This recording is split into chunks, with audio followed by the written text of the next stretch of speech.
à tous, on va se retrouver ensemble aujourd'hui pour faire deux vidéos sur vos chapitres consacrés à l'enzymologie. Le premier chapitre, premier exercice qu'on va faire ensemble, va concerner les propriétés des différents enzymes, des comparaisons de propriétés pour évaluer leur vitesse de réaction, leurs affinités, etc. Donc vous avez la consigne, on va comparer les propriétés enzymatiques de la lactate déshydrogénase vis-à-vis de trois substrats que seront le lactate, l'oxaloacétate et le malonate. Vous avez un tableau avec différentes valeurs de Km, c'est-à-dire d'affinité de la lactate déshydrogénase pour ces trois substrats, et aussi des valeurs de K4, aussi appelées turnover number, pour ces différentes enzymes.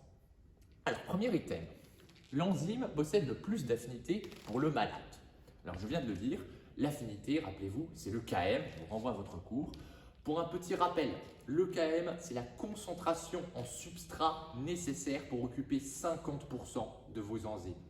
Donc, plus ce Km est faible, plus l'affinité de l'enzyme est élevée, puisque ça veut dire que vous arrivez à occuper les enzymes avec très peu de substrat. Donc, ça traduit donc une affinité la plus élevée. Donc, pour voir qui a l'affinité la plus élevée, on regarde les Km.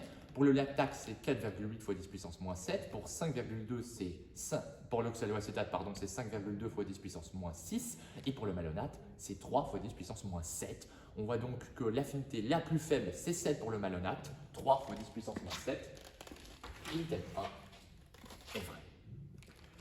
Item 2. L'oxaloacétate est le substrat le moins efficace. Alors là, on nous parle d'efficacité, donc il va falloir calculer des efficacités catalytiques. La formule de l'efficacité catalytique, vous l'avez ici. Normalement, c'est Vm sur Km.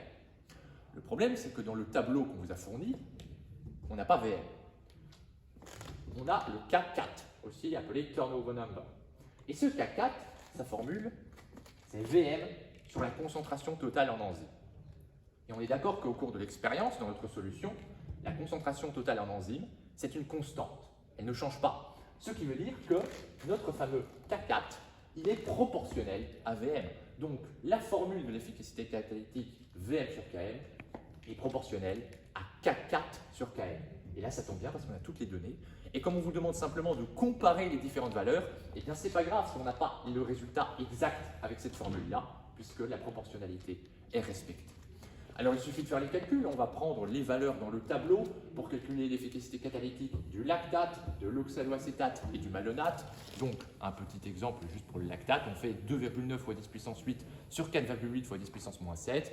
On s'assure que ce sont bien les bonnes unités du système international et ça vous donne les différentes valeurs que vous avez ici. 5,9 fois 10 puissance 14 pour l'efficacité catalytique du lactate, 6,9 fois 10 puissance 14 pour l'oxaloacétate et 5,6 fois 10 puissance 12 pour le malonate. Alors qu'est-ce qu'on demandait? Est-ce que l'oxaloacétate est le substrat le moins efficace? Et on voit que c'est le contraire, 6,9 fois 10 puissance 14, c'est énorme par rapport aux autres, c'est le substrat le plus efficace. Item 2 est faux. Item 3. L'enzyme possède une affinité supérieure pour l'oxaloacétate par rapport à celle du lactate. Encore une histoire d'affinité, c'est comme pour l'item numéro 1, on fait pareil, on regarde les Km. Pour l'oxaloacétate, c'est 5,2 fois 10 puissance moins 6. Pour le lactate, c'est 4,8 fois 10 puissance moins 7. On se rend donc que c'est plus faible pour le lactate. Donc notre lactate déshydrogénase, comme son nom l'indique d'ailleurs, est plus affine pour le lactate. Donc cet item 3 est faux. Item 4. Le turnover number du lactate est supérieur à celui de l'oxaloacétate. Alors, je vais répéter une ou deux fois depuis le début de cette vidéo. Le turnover number, c'est un synonyme du K4. Donc, vous avez juste à regarder la colonne K4.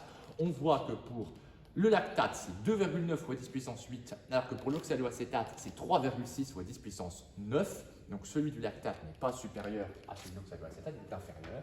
Item 4 est faux. Et enfin, item 5, la pente de la courbe d'Eadie-Hofstee correspond à l'inverse de l'efficacité catalytique. Alors là, je vous renvoie à vos cours, mais je vous ai mis un petit rappel ici. Ce sont les rappels pour les pentes. La pente d'Eadie-Hofstee, c'est moins 1 sur Km, alors que la pente de Lineweaver-Burk, c'est Km sur Vm. Là, on vous parle de l'inverse de l'efficacité catalytique. L'inverse de l'efficacité catalytique, c'est évidemment Km sur Vm. Et donc, cet inverse, ça correspond à la pente de Lineweaver-Burk et non à la pente d'Eadie-Hofstee. Voilà pour cet exercice. On se retrouve pour un deuxième exercice d'enzymologie, cette fois consacré à la lecture graphique. Alors, la consigne ici. Après ajout d'un composé inconnu nommé C, des modifications cinétiques ont lieu. Elles sont reportées sur la courbe de Michaelis-Menten ci-dessous, que j'ai aussi reproduit ici au tableau. Les flèches sont l'augmentation de l'effet de C suite à l'augmentation de la concentration. Parmi les représentations de Lineweaver-Burke ci-dessous, quelle est celle correspondant à la situation?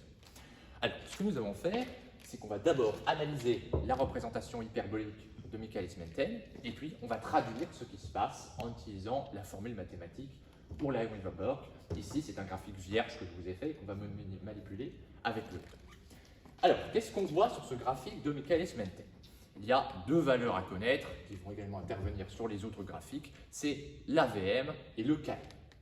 L'AVM correspond à la valeur en ordonnée du plateau de l'hyperbole. Et donc vous voyez qu'ici, au fur et à mesure qu'on a augmenté la concentration de C, eh bien vous voyez que ce plateau a diminué. Donc vous voyez que votre VM, au cours du temps, elle diminue. Par contre, le KM, lui, c'est la concentration en substrat nécessaire pour occuper 50% des récepteurs. Donc pour atteindre 50% de la VM, donc vous prenez votre VM, vous prenez la moitié, vous partez de l'ordonnée et lorsque vous croisez la courbe, vous descendez jusqu'à l'abscisse, comme d'habitude, et vous trouvez votre KM à cet endroit-là, à 50% de la VM. Et vous voyez que ce KM, eh bien, il va reculer après ajout de C, il va être de plus en plus petit, et ça veut dire qu'en réalité, l'enzyme va devenir en quelque sorte de plus en plus affine sous l'effet de l'effecteur C. Alors on va essayer de traduire ces modifications dans le graphique de Lineweaver-Burke que vous voyez ici. Ce graphique, il a deux points à connaître, c'est une droite.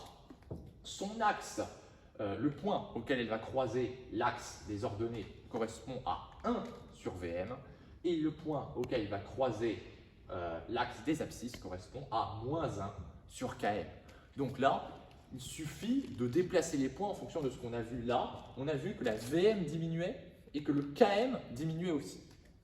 Alors quand VM diminue, 1 sur VM, puisque l'essai inverse augmente, donc ici, votre point 1 sur VM va augmenter sur l'axe des ordonnées. Pour KM, on a dit que KM diminuait. KM qui diminue, ça veut dire que 1 sur KM augmente, mais ça veut dire que -1 sur KM diminue. Un petit micmac qui n'est pas très agréable, donc ça veut dire que votre point, là, -1 sur KM, eh bien lui, il recule sur l'axe des ordonnées, ce qui veut dire que sous l'effet de C, eh bien votre courbe, elle va reculer. Comme si, alors en réalité ici ça n'a pas de sens mathématiquement parlant, votre courbe va reculer avec ce point qui va reculer de cette façon sur l'axe des abscisses et ce point-là qui va monter le long de l'axe des ordonnées. Donc une fois qu'on a fait ce petit travail d'analyse, eh bien, il suffit de regarder ces courbes. Quelle est la courbe, la représentation de Lineweaver-Burke qui représente à cette dynamique? Eh bien, c'est la courbe C, tout simplement. Toutes les autres courbes sont fausses. Dans la courbe A, vous avez le même VM, mais vous avez un KM qui diminue. Dans la courbe B, c'est la VM qui est modifiée. Donc là, il suffit tout simplement de trouver la courbe C. En examen, on se rappelle qu'on ne perd pas de temps. Une fois qu'on a trouvé la bonne solution, on entoure immédiatement et on ne se préoccupe pas du reste parce que la passe, c'est aussi une affaire de temps. Voilà pour cet exercice. J'espère que vous avez compris et puis j'espère vous retrouver bientôt pour d'autres exercices.